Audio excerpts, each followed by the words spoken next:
Oke, kembali lagi bersama saya Aan Hunayfi di channel YouTube Aan Hunayfi. Kali ini saya akan membahas tentang logo. Logo ini berasal dari bahasa Yunani, yaitu logos, yang berarti sebuah bentuk atau sebuah merek. Kadang ada orang yang belum bisa membedakan antara logo dengan merek, karena logo dengan merek ini mempunyai satu kesatuan namun berbeda.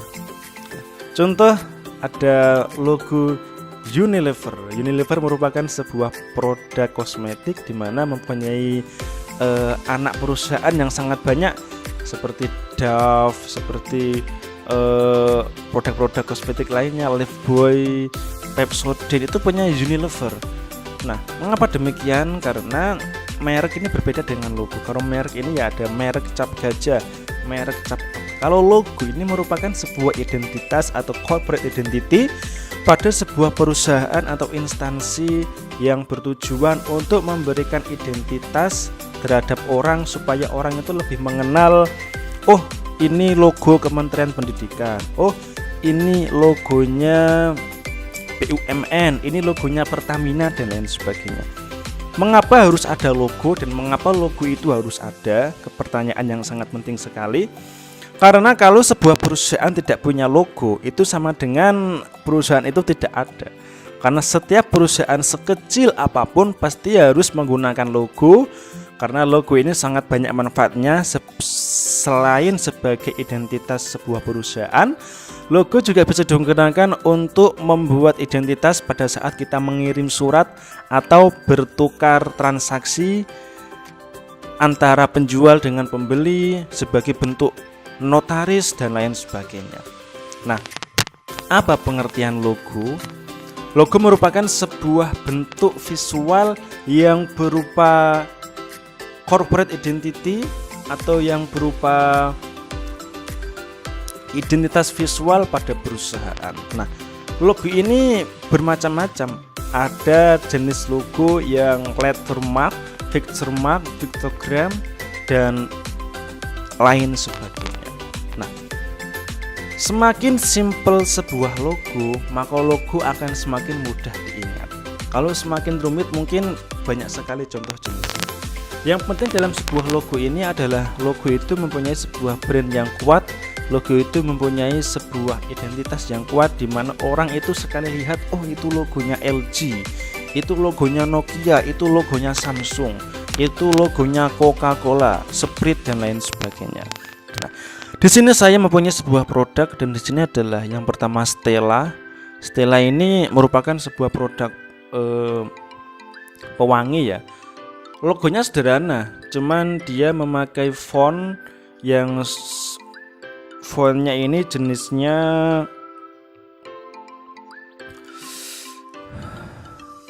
saya pernah lihat font ini, tapi kayaknya desainernya ini lebih kalau kalian lihat Stella ini ya, menggunakan jenis font serif,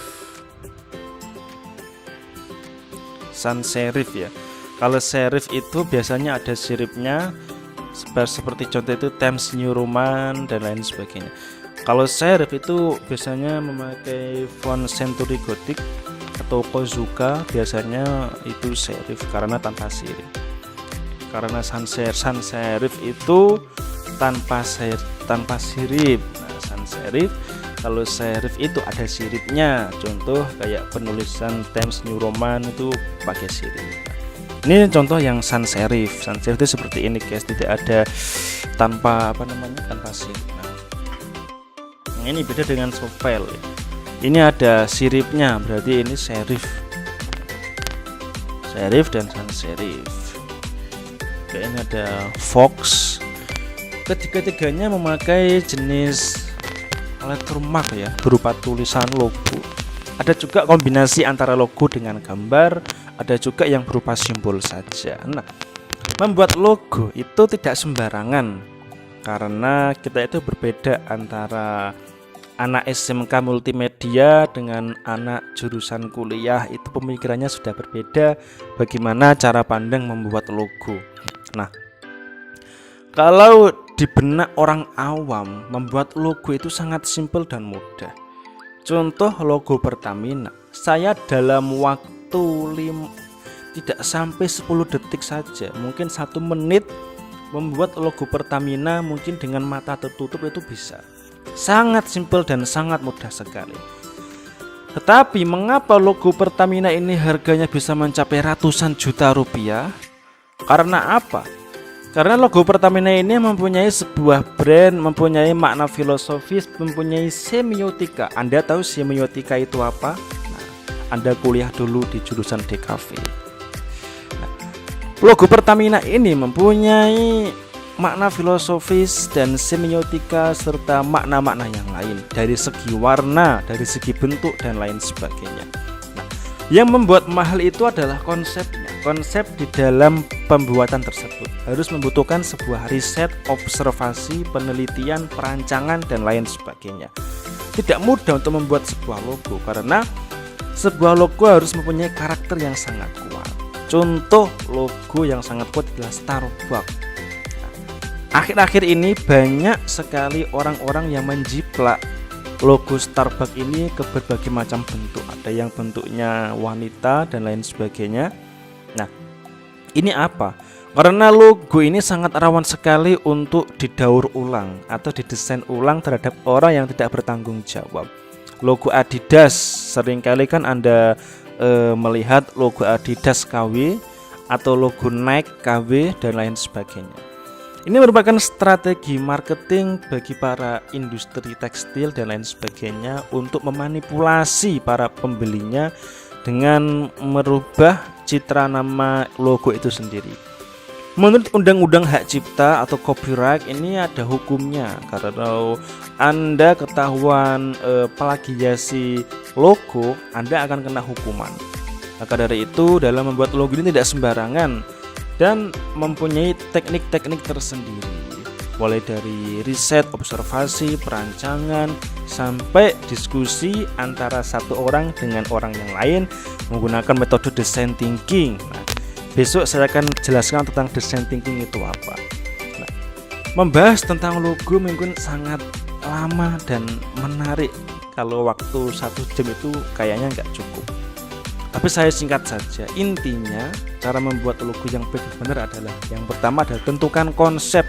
Konsep apa yang ingin ditunjukkan oleh klien Anda atau oleh perusahaan Anda yang Anda temui. Logo ini sangat penting sekali sebagai identitas visual terhadap perusahaan. Anda bisa masuk ke perusahaan tersebut, lihat sekitar Anda. Karakter apa? Warna yang muncul di sekitar perusahaan itu apa, serta simbol-simbol karakter tersebut itu digambar. Setelah itu distilasi dan disederhanakan lagi. Setelah itu dikombin antara objek yang satu dengan objek yang lain.